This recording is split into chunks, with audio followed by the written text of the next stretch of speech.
Hi, you guys. It's Monday. Good morning. April 26th, week 5. Welcome back, everybody. Wait. Wouldn't 5 times 5 be 25 and this is week 6? If it's April That's 20. why I was an English major and not a math major. But we started, who knows what week it is? I don't even know what day it is. So Kelly, after a long weekend, this one thing I thought that I have not asked you in a long time, and that is, how is distance learning going for you and your kids? Oh, it's a real mixed bag. Some kids are on board with the unit that you and I created about, capturing this moment in history, Hmm. capturing the coronavirus. Today in class, I showed them the photographs from food lines from around the country. And today we Yeah. brainstormed all the different kinds of topics we could write about food.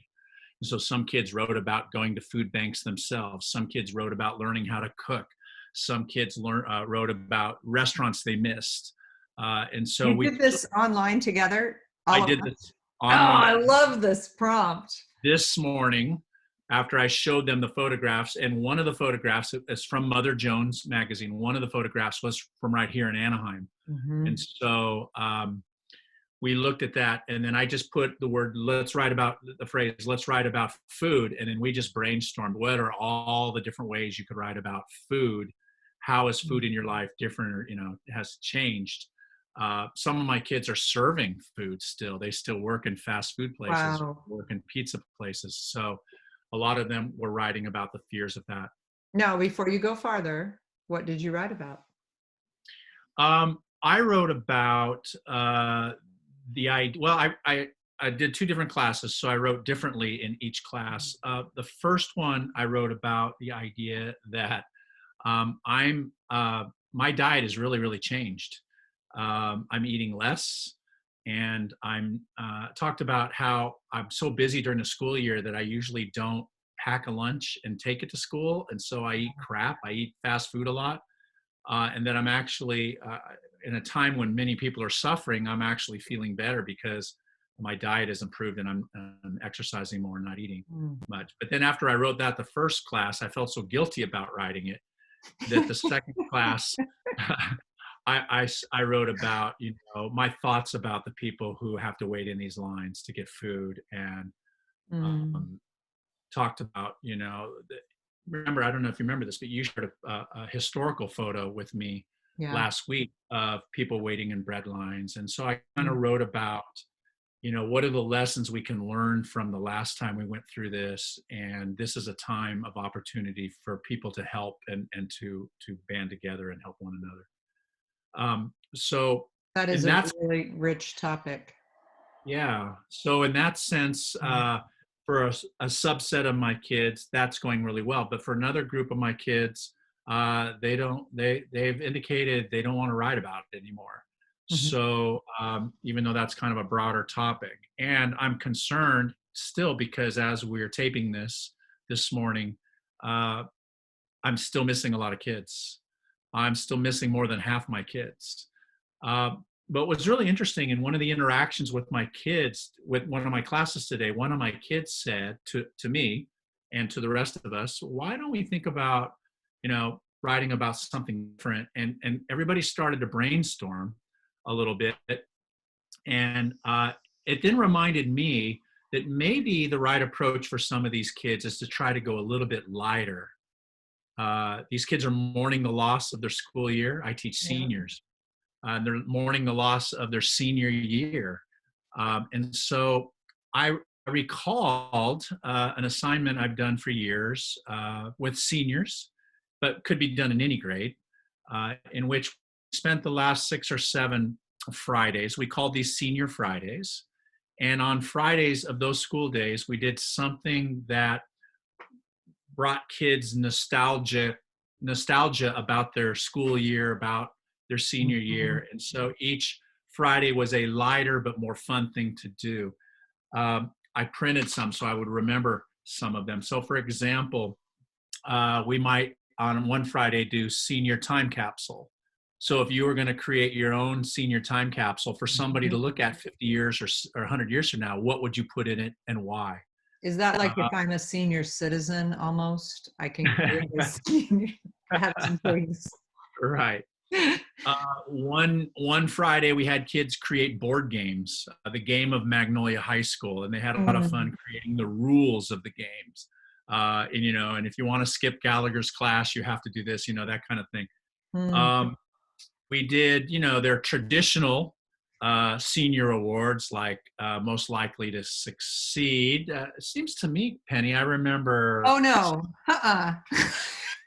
You don't get to bring up stuff I tell you privately. something. So we had our Okay. kids come on. I got biggest flirt. Thanks for bringing that up, Kelly. Had to go there. Had to. So we ask kids, create your senior awards. They can be funny or offbeat, and to explain them.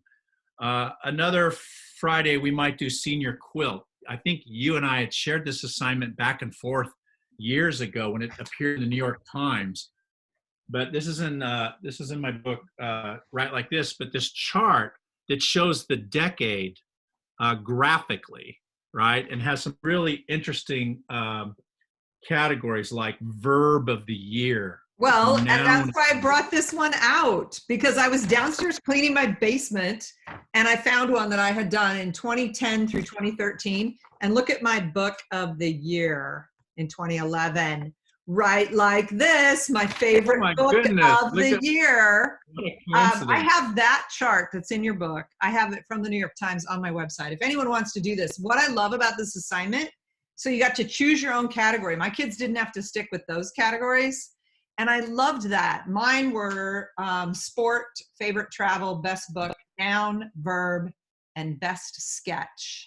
So Yeah. I pulled from my notebook from that year what I thought was my best sketch. But the noun of the year, look at this one, late, with the line through it because I was late on a book contract.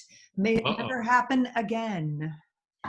So here's one from one of my seniors that's in the book as well. Look at Uggs. Ooh. And here are her categories.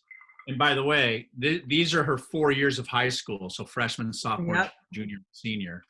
And she did your hair each year, Oh, the biggest news story, the dance moves, the shoes, the Disney movies, the TV shows, the fears, and the trends. That was a lot of fun. So that would be like an example of a Senior Friday activity. I even did it with the literature. Like I put kids in groups and had them create one for Romeo and Juliet, right? But they had to come yep. up with their own categories, like what were the characters' fears, dumb decisions that were made, best couplet in each of the, and so that was by the 5 acts, most important quote in that act, and then the kids had a lot of fun with that. But just Best couplet. yeah, best couplet. That is not what I remember from Romeo and Juliet, but thank you, Kelly Gallagher. And then as the Senior Friday project progressed over the years, they got a little bit more sophisticated because back when we did this 25 years ago, the kids literally made physical books, right? But as the years progressed, now kids are making their own movies. Mm-hmm. The project has moved almost entirely digital, so kids are creating a digital, treasure chest that when you open it up, it has, senior quilt over here, the game of Magnolia over here, that's time capsule over here. But the kids would really, really look forward in their last month or two of high school to come into English class knowing it was a Senior Friday and knowing that they could take their foot off the pedal just a little bit and have a little bit of fun with reading and writing. Of course, we hope it's fun all the time, but and so thinking about that student's comment today, hey, G, she said, maybe we could write about some lighter things. Maybe we should talk about some lighter things. Yeah, I love that. You're responsive. Made me go back and think, wow, Senior Fridays. Maybe this is the way I should finish the year. And so now as I'm sitting here, I'm thinking of pivoting and at least giving option B to any of the students. And I'm thinking out loud, and I'm doing this in real time, that I may give them 8 or 9 or 10 possibilities. They Mhm. can pick one or two that they want to do, or they can create their own if they can come up with an idea that's something that they might want to do. Um, Mhm. I think and that's so probably, more important than a lot of years. This year's class has kind of been robbed of a lot of the traditions. And I just feel like that could really be powerful for them to look back at the 4 years. Because if you're only looking at what I lost in this last few months, Mhm, that can make the whole high school experience feel like it missed something. And mhm. instead, because I did this with my seniors, that was their freshman, sophomore, junior, senior year. I think there's important things when you look back and try to figure out, what have you learned? Who are you 4 years later? Yeah, yeah, I agree. I just think the idea, when you say they're losing so much, they really are deeply sad about it. Although I have to say, it's kind of interesting. I've got wind today that we are going to have a virtual graduation. Hmm. And there are companies that do this now where each kid, think about like when you're on a talk, right? A digital talk, and everybody's in a different tile, right? That every senior is going to get their own tile with a 15-second to 30-second recorded message. And in the center, you will have live graduation speeches That's at a cool. certain time. And so I think they are going to move in that direction. And so with that coming too, I'm just thinking this is a pivot that might resurrect their spirits a little bit Yeah. and might recapture the end of their careers, high It's school so funny careers. because my husband, he's in printing. And so he thought that it would be cool to come up with lawn signs. We're actually going to make one for our niece who's graduating this year. And the lawn sign has congratulations, so parents can celebrate it. So then, of course, because he's a printer, he's sending these out to high schools around the area. There's probably 4 in Maine and several in New Hampshire, and said, what do you think? Would you want to buy these and send these to the homes of the students that are graduating? And the first one we heard back from was like, I want 2 of each one. We're going to line the path to the school with all these banners for kids. They're just lawn sign banners.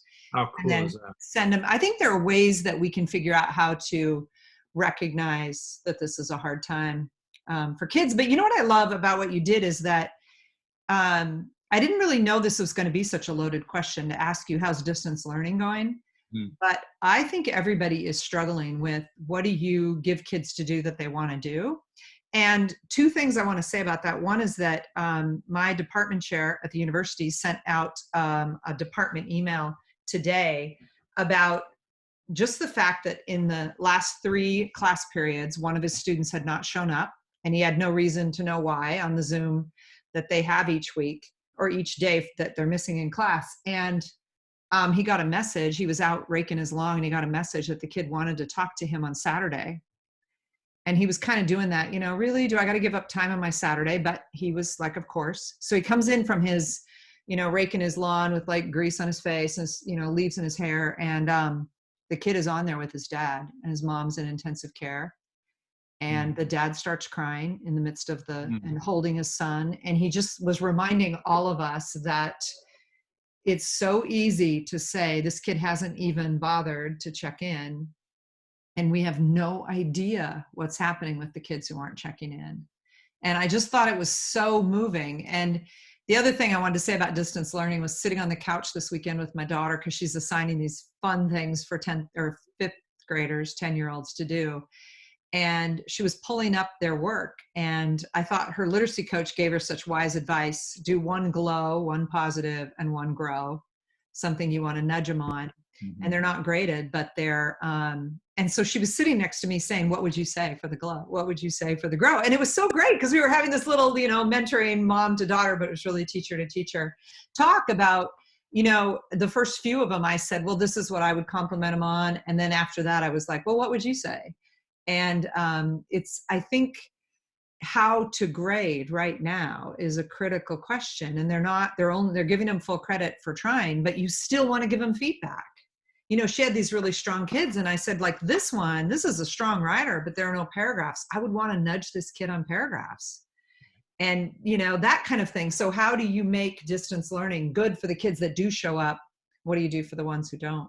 so many issues there. I mean, we're such in the infancy of this whole thing.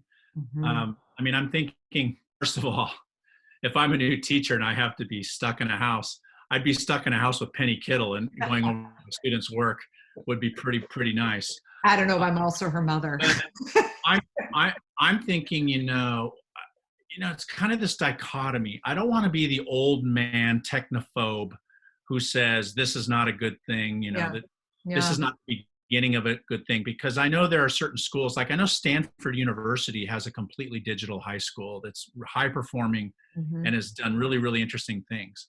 But on the other hand, as a writing teacher, I don't know. I like to be in the room with the kid. But what I'm guessing is Mhm. this is going to shake schools up into some sort of thinking about hybrid models. I know my own school district has got to come to terms with it, even in the fall.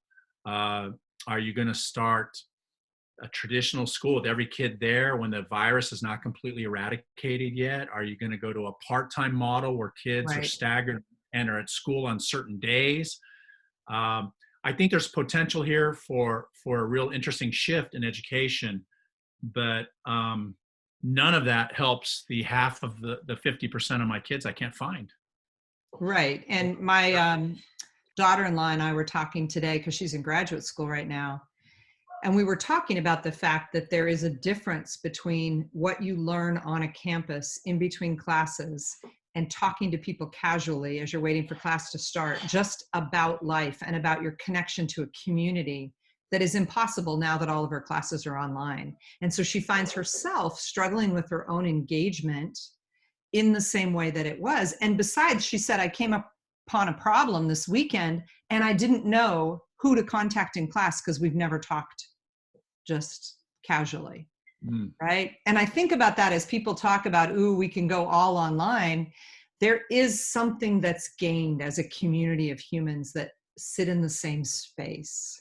I said to my daughter, like, when you stand in the hall and you have those conversations with kids, you're not having any of those. You all log on at the same time and you do this mini, and I just feel like we are going to have to reconcile that. What does it mean?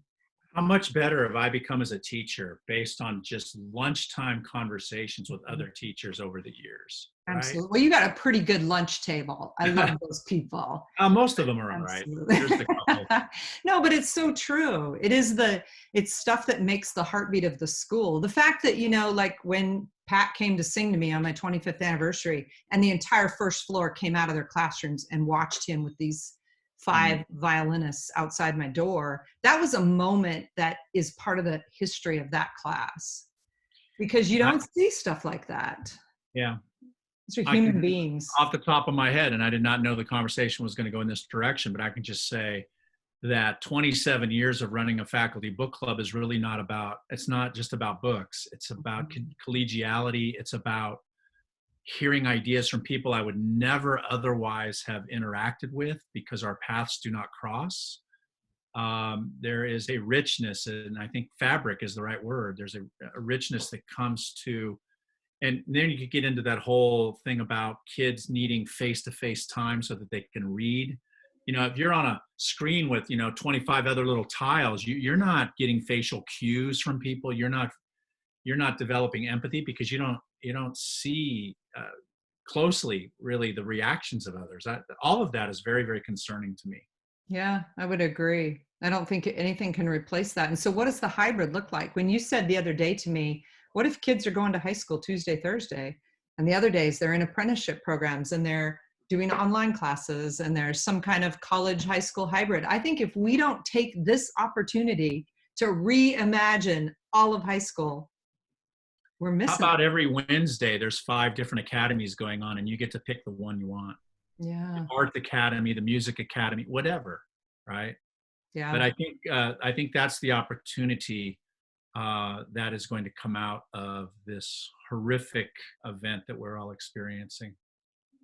Yeah. So I With want to, that, before we go, I think I you should know. say something about the Book Love Foundation and You how know much. you want one of these, but now you can't have one, Kelly, because we sold out our entire 500 500 piece inventory in 3 days. We've never had a response like this. So we can't ship the books, but I wanted to talk about what we're going to read this summer in the Book Club Foundation. Maybe you should pump the brakes just a little bit and explain the book club, like when and how often you meet. And okay, so it begins about June 22nd, and it goes for 7 weeks. And we have authors coming on and illustrators. We have an elementary book club and a middle high school book club. All of the authors of the books we've chosen have agreed to come on and answer teacher questions.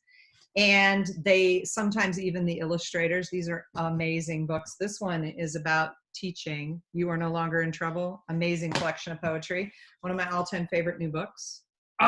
Everybody needs this book.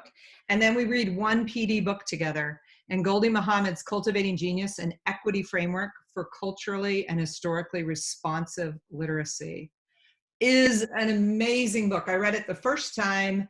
Now I'm going back and deeply rereading it. But we take our book club grant winners and they run discussion groups. So the book club is like June 22nd to August 7th, but it's armchair PD. Like you can join anytime you want. You can check in at midnight and read people's posts. And the live interviews with authors are about every week. I have some educational heroes like Kelly Gallagher coming on for 30 minutes to answer questions. And I have just what I think is this is our 4th year, and it is such a powerful part of my summer. It is 500 and about 25 people are in it after 4 days.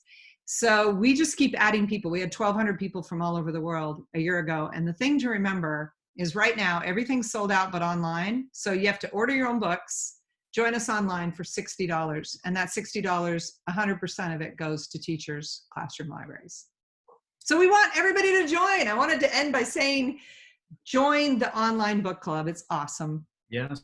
I mean, what a legacy piece for you too, Penny. I mean, how many libraries have you already given out?